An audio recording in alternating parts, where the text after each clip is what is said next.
السلام علیکم ورحمۃ اللہ وبرکاتہ۔ بسم اللہ الرحمن الرحیم۔ خوش نصیب مروزی عازمین حج کا اشتیاق قابل دید تھا۔ وہ عرصہ دراز سے بیت اللہ کی زیارت کی شوق میں ماہی بیاب کی طرح تڑپ رہے تھے۔ برس ہا برس کی جہد مسلسل کے بعد انہوں نے حج کا زاد راہ جمع کر لیا تھا۔ ان کے دل میں خیال پیدا ہوا کہ اتنی محنت شاقہ سے، اتنی سخت محنت سے رقم جمع کرنے کے بعد اگر مناسک حج مکمل نہ کر سکے یا ادھورے رہ گئے تو ایسے حج کا فائدہ کیوں نہ ہو کہ یہ سفر کسی عالم ربانی کے ساتھ کیا جائے جو انہیں مناسک حج بھی مکمل کروائے اور ایمان افروز دروس بھی دیتا رہے۔ چنانچہ نگاہ انتخاب حضرت عبداللہ بن مبارک رحمۃ اللہ علیہ پر پڑی، جو ہر سال 3 ماہ فریضہ حج کی ادائیگی میں، 3 ماہ طلب حدیث اور 3 ماہ تجارت اور 3 ماہ جہاد میں صرف کرتے تھے، اور برسوں سے اس راہ کے مسافر بھی چلے آ رہے تھے۔ حضرت عبداللہ بن مبارک رحمۃ اللہ علیہ اس صدی کے عالم لاشانی تھے، جہاں کہیں جاتے ایک عالم ان کے دیدار کو مڈاتا، اور جب تک کسی شہر میں قیام پذیر رہتے وہاں رونقیں ہی رونقیں نظر آتی، اور جب کسی شہر سے کوچ کرتے تو رونقیں بھی ساتھ ہی لے جاتے۔ بلکہ مروزی شاعر تو ان کے جانے کے بعد یہ شعر گنگنایا کرتے تھے، جس کا ترجمہ یہ ہے: جس روز عبداللہ بن مبارک مرو سے کوچ کرتے ہیں، شہر کا نور و جمال بھی ساتھ ہی رخصت ہو جاتا ہے۔ الغرض مروزی حاضمین حج کی تمنا اور آرزو انہیں پہنچا دی گئی جو انہوں نے خندہ پیشانی سے قبول کر لی، لیکن چند شرائط کے ساتھ۔ ایک تو یہ کہ ہر عازم حج کو روانگی سے قبل اپنی تمام رقم ان کے حوالے کرنی ہوگی، اور کوئی آدمی اس کے متعلق باز پرس کا مجاز نہ ہوگا۔ وہ عبداللہ کی مرضی پر منحصر ہے کہ اس سے جتنا چاہے خرچ کرے اور جہاں چاہے خرچ کرے۔ اس شرط کو سن کر حجاج کرام لمحہ بھر سوچنے لگے۔ بالآخر انہوں نے بخوشی یہ شرط منظور کر لی، کیونکہ حضرت عبداللہ بن مبارک رحمۃ اللہ علیہ ایسے انسان تو نہ تھے جو وفد حج کے امیروں کی طرح ان کی رقم اینٹ کر اپنا سفر خرچ بچا لیتے، جیسا کہ آج کل کاروباری حاجی ہر سال حج کے نام پر اپنے ساتھیوں سے عموماً کرتے ہیں۔ دوسری شرط یہ کہ ان کے سوا کوئی دوسرا شخص سفر حج کے دوران حاجیوں کی خدمت نہ کر سکے گا، الا یہ کہ وہ عبداللہ بن مبارک رحمۃ اللہ علیہ سے اجازت حاصل کر لے۔ مروزی حجاج کرام نے حیرانی کے بعد یہ شرط بھی پہلی شرط کی طرح قبول کر لی، اور ان کے لیے ایسا کرنا بڑی سہولت کا باعث تھا، کیونکہ اکٹھا چلنے، اکٹھا خرچ کرنے اور اکٹھا خریدنے اور اکٹھا عبادت کرنے میں برکت ہی برکت ہے، اور پھر انہیں تجربہ بھی نہ تھا۔ چنانچہ تمام مروزی عازمین حج اپنے اپنے گھروں کی طرف لوٹ گئے، اور حسب وعدہ اگلے دن اپنا اپنا سفر خرچ لے کر حضرت عبداللہ رحمۃ اللہ علیہ کی فرگاہ پر حاضر ہو گئے۔ حضرت نے ہر ایک سے اس کی تھیلی وصول کر کے اس کی رقم گن کر اس کا نام اور تاریخ وصولی درج کر لی، تمام تھیلیاں صندوق میں رکھوا کر اسے بند کر دیا، اور تمام عازمین حج کو مکمل تیاری کے ساتھ مقررہ تاریخ پر قافلے میں شامل ہونے کی تاکید کر دی۔ چنانچہ مقررہ تاریخ پر یہ قافلہ خراسان سے ایران، ایران سے عراق، عراق سے حجاز مقدس تک چٹیل میدانوں اور سنگ بلاخ پہاڑوں کو عبور کرتا رہا۔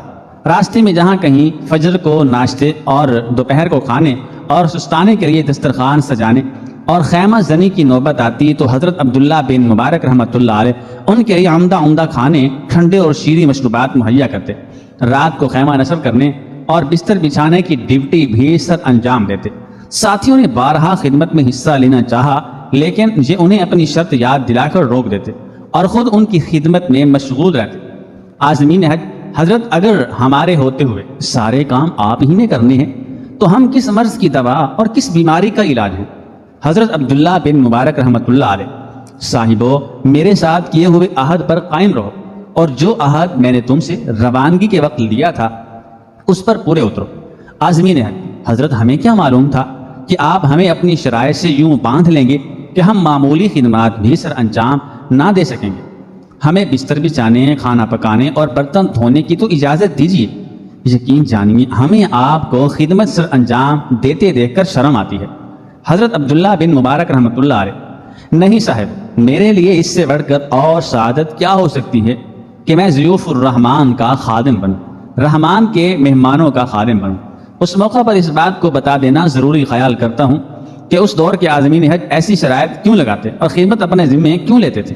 وجہ یہ ہے کہ حضرت رسول کریم صلی اللہ علیہ وآلہ وسلم فرماتے ہیں کہ حج مبرور کا ثواب جنت کے سوا اور کچھ نہیں ہو سکتا، اور حج مبرور کی وضاحت بھی فرما دی کہ دوسروں کو کھانا کھلانا اور سلام میں پہل کرنا اور میٹھا بولنا، حضرت خالد بن معدان کی مرسل روایت ہے کہ حضرت نبی مکرم صلی اللہ علیہ وآلہ وسلم نے فرمایا اگر کسی شخص میں یہ 3 خصلتیں نہ ہوں تو اسے اس گھر کا حج کرنے سے کیا حاصل ہوگا؟ نمبر 1 تقوی اور پرہیزگاری جو اسے اللہ کے حرام کردہ کاموں سے بچائے۔ نمبر 2 بردباری جو اسے بیجا غصے اور جہالت کے کاموں سے بچائے۔ نمبر 3 حسن رفاقت جو اپنے ہم سفروں سے کرنی پڑتی ہے۔ حضرت ربیعہ فرماتے ہیں کہ سفر میں مروت 3 کاموں میں ہے۔ نمبر 1 اپنا مال دوسروں پر خرچ کرنا۔ نمبر 2 ساتھیوں کی مان لینا اور مخالفت نہ کرنا۔ نمبر 3 اور دل لگی کرنا، ایسی دل لگی جس میں اللہ کی ناراضی نہ ہو۔ الغرض حضرت عبداللہ بن مبارک رحمۃ اللہ علیہ نے بھی اپنے حج کو مبرور بنانے کے لیے ساتھیوں سے خدمت کی شرط منظور کرا لی۔ چنانچہ وہ اپنے ساتھیوں کے کپڑے دھوتے، دسترخوان بچھاتے اور کھانا کھلاتے رہے۔ ساتھیوں نے تمام امور سے بے فکری کی بنا پر خوب جی بھر کر طواف کیے، نمازیں پڑھی، صفا اور مروہ کی سعی کی، من پسند قربانیاں کی، من مرضی کا کھایا اور من مرضی کا پہنا، کیونکہ وہ سمجھتے تھے کہ ہماری رقم مشترکہ ہے اور وہی خرچ ہو رہی ہے۔ مناسک پورے ہونے کے بعد مدینۃ الرسول صلی اللہ علیہ وسلم کا قصد کیا تاکہ اپنے اس ہادی و مرشد کی صحت اور مسجد کی زیارت کریں جن کی بدولت اللہ تعالیٰ نے امت مسلمہ کو صراط مستقیم پر گامزن کیا، اور رحمت للعالمین صلی اللہ علیہ وسلم پر درود پڑھیں جس پر اللہ اور اس کے فرشتے بھی درود بھیجتے ہیں۔ وہ مدینہ کی زیارت سے آنکھیں روشن کرنے کے بعد واپس مکہ آئے اور الوداعی طواف کیا۔ اس کے بعد انہیں حضرت عبداللہ بن مبارک رحمۃ اللہ علیہ نے جمع کر کے فرمایا اب وطن واپسی کا مرحلہ درپیش ہے، لہٰذا اپنے اہل خانہ کے لیے تحائف اور ہدیہ جات کے متعلق کھل کر بتانا، کیونکہ ہمارے پاس کافی رقم موجود ہے۔ سب نے اپنی پسند کی چیزیں بتائیں تو آپ رحمۃ اللہ علیہ ان کو لے کر مکہ کے بازاروں میں چلے گئے۔ حجاج کرام جس چیز کو ہاتھ لگاتے آپ وہ چیز اس کے لیے خرید لیتے۔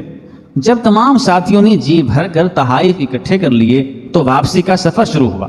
حضرت عبداللہ بن مبارک رحمۃ اللہ علیہ حسب سابق خدمات سر انجام دیتے رہے۔ چنانچہ مروزی حجاج کرام کا یہ قافلہ سرزمین مرو میں داخل ہوا۔ عزیز و اقارب، پڑوسیوں اور شہریوں کا جلوس مارے خوشیوں کے لوٹ پوٹ ہو رہا تھا۔ اہل ایمان کے ساتھ مخلوق الہی کا معاملہ ایسا ہی ہوتا ہے جیسا کہ قرآن پاک میں ہے۔ بلا شبہ جو لوگ ایمان لائے اور انہوں نے نیک عمل کیے، اللہ ان کے مقدر میں محبت و مودت کر دے گا۔ جس شہر اور بستی میں حضرت عبداللہ بن مبارک رحمۃ اللہ علیہ کی آمد کی اطلاع ہوتی، وہاں کے باسی ان کی ایک جھلک دیکھنے کے لیے امڑ آتے۔ رقہ میں حضرت عبداللہ بن مبارک رحمۃ اللہ تعالی علیہ کی آمد کی اطلاع جنگل کی آگ کی طرح پھیل گئی۔ پورا شہر ان کے استقبال کے لیے نکل کھڑا ہوا۔ خلیفۃ المسلمین ہارون الرشید کی بیوی اپنے محل پر چڑھی تو اسے شہر کے گلی کوچے لوگوں سے خالی نظر آئے۔ اس نے وجہ پوچھی تو بتایا گیا آج عبداللہ بن مبارک رحمۃ اللہ علیہ آ رہے ہیں۔ شہر کے مرد و زن خد و کلاں ان کے استقبال کے لیے باہر گئے ہوئے ہیں۔ وہ حیران ہو کر کہنے لگی لوگوں کے دلوں پر حکمرانی تو عبداللہ بن مبارک رحمۃ اللہ علیہ کی چل رہی ہے۔ میرے خاوند کے استقبال کے لیے ڈنڈوں کے بغیر کوئی نکلنے کو تیار نہیں، جبکہ ان کے لیے از خود پورا شہر خالی ہو گیا۔ اسی طرح اہل مروزی عوام ان کی ایک جھلک دیکھنے کے لیے بے تابانہ نکل آئے، اور پھر ضیوف الرحمان جو بیت اللہ کا تازہ دیدار کر کے آئے ہوں ان کا استقبال کرنا باعث اجر و ثواب بھی ہے۔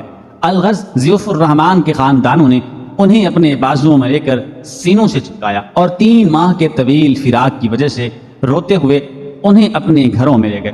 ہفتہ عشرے کے اندر حضرت عبداللہ بن مبارک رحمۃ اللہ تعالی علیہ نے اپنے ساتھی حجاج کرام کی دعوت کی اور کھانا کھانے کے بعد انہیں بٹھا کر دوران سفر کسی کوتاہی کی معذرت کی، جس پر سب حجاج کرام شرما کر کہنے لگے حضرت جی معذرت کس بات کی؟ کاش کہ آپ کا شکریہ ادا کرنے کی کوئی سبیل نکل آئے، کیونکہ آپ نے ہمیں آرام و سکون مہیا کیا۔ ہم تو اتنے آسان سفر حج کا تصور بھی نہیں کر سکتے تھے۔ اس کے بعد حضرت عبداللہ بن مبارک رحمۃ اللہ تعالی علیہ نے اپنے گھر سے وہی صندوق منگوایا جس میں ان کی تھیلیاں رکھی ہوئی تھیں، اور ان سے کہا آپ کو وعدہ یاد ہے جو آپ نے میرے ساتھ کیا تھا؟ حجاج کرام جی ہاں، اور ہم اس پر قائم بھی رہے۔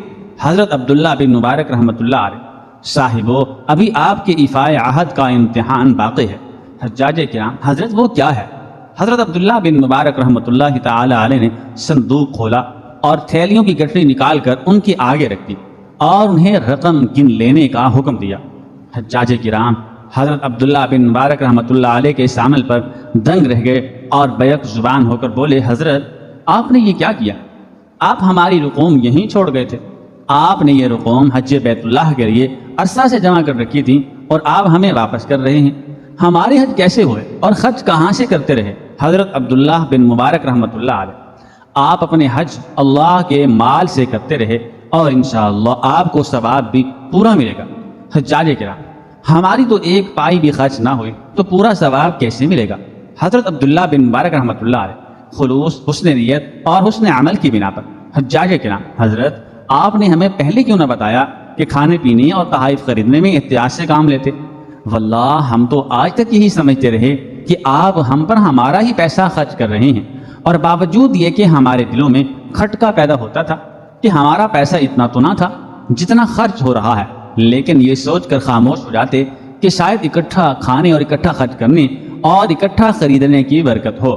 حضرت عبداللہ بن مبارک رحمۃ اللہ علیہ، بھائیو، اگر میں یہ عمل پہلے بتا دیتا تو ممکن تھا کہ آپ مناسک حج میں وہ محنت نہ کرتے جو آپ نے اپنا پیسہ خرچ ہونے کے خیال سے کی۔ اب آپ کا حج بھی ہو گیا اور رقم بھی محفوظ رہے۔ حجاج کرام، حضرت آپ یہ رقوم اپنے پاس رکھی، اللہ تعالیٰ آپ کو حسن نیت کا اجر نصیب فرمائے گا اور حسن عمل کرنا۔ ہمیں یہ رقوم گھر لے جاتے ہوئے شرم آ رہی ہے۔ حضرت عبداللہ بن مبارک رحمۃ اللہ علیہ، اللہ تعالیٰ آپ کو بھی آپ کی نیت اور حسن عمل کا ثواب دے گا اور مجھے بھی، اور رقوم کی واپسی کے بغیر وعدہ پورا نہ ہوگا۔ حجاج کرام اس منفرد جود و سخا اور اخلاص سے عمل پر دیوانہ وار شکریہ ادا کرنے لگے اور اپنی اپنی رقوم لے کر گھروں کو لوٹ گئے۔ حضرت بایزید بستامی رحمۃ اللہ علیہ کے بھی کچھ حالات سن لیں۔ حضرت بایزید بستامی رحمۃ اللہ تعالی علیہ کو بیت اللہ کا از حد ذوق و شوق تھا۔ آپ ہر سال اسی کوشش میں ہوتے تھے کہ کسی طرح حج کی سعادت سے فیض یاب ہوں۔ کبھی ایسا ہوتا تھا کہ حج کی مکمل تیاری فرماتے تھے، زیادہ رات ساتھ لیتے تھے، کچھ منازل طے بھی کرتے تھے، مگر پھر کسی نہ کسی وجہ سے واپس آ جاتے تھے۔ ایک دفعہ ایسا ہوا کہ آپ رحمۃ اللہ علیہ نے پورے زور و شور سے حج کی تیاری کی اور حج پر روانہ ہوئے۔ چند منزل پہنچنے کے بعد واپس آ گئے۔ آپ رحمۃ اللہ علیہ کے ارادت مندوں نے دریافت کیا، یا حضرت، یہ آپ نے کیا کیا کہ حج پر روانہ بھی ہوئے، زیادہ راہ بھی مکمل تھا، کوئی رکاوٹ بھی نہیں تھی، چند منازل بھی آپ نے طے کر لی تھی، پھر آپ واپس لوٹ آئے؟ حضرت بایزید بستامی رحمۃ اللہ تعالی علیہ نے فرمایا، دراصل میرے ساتھ یہ معاملہ ہوا کہ میں تیزی کے ساتھ حج کے سفر پر روانہ تھا کہ راستے میں مجھے ایک حبشی نے روک لیا۔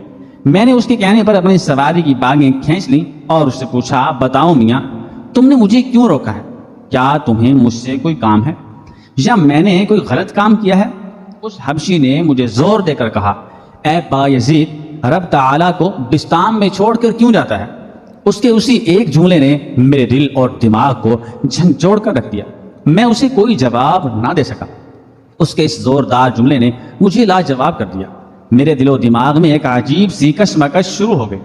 میں وہاں رک کر کافی دیر تک سوچ بچار کرتا رہا، پھر میری سمجھ میں کچھ نہیں آ رہا تھا۔ مجھے اس حبشی کے جملے کا جواب نہیں سوچ رہا تھا۔ آخر کار میرے دل و دماغ نے یہی فیصلہ کیا کہ واپس لوٹ چلوں اور بستام میں ہی رہ کر رب تعالیٰ کی عبادت اور ریاضت کروں۔ ہاں، ایک بات میری سمجھ میں ضرور آتی ہے، وہ کون سی؟ وہ یہ کہ میری والدہ انتہائی ضعیف ہیں، کمزور و ناتواں ہیں، ان کو میری خدمت کی ضرورت ہے۔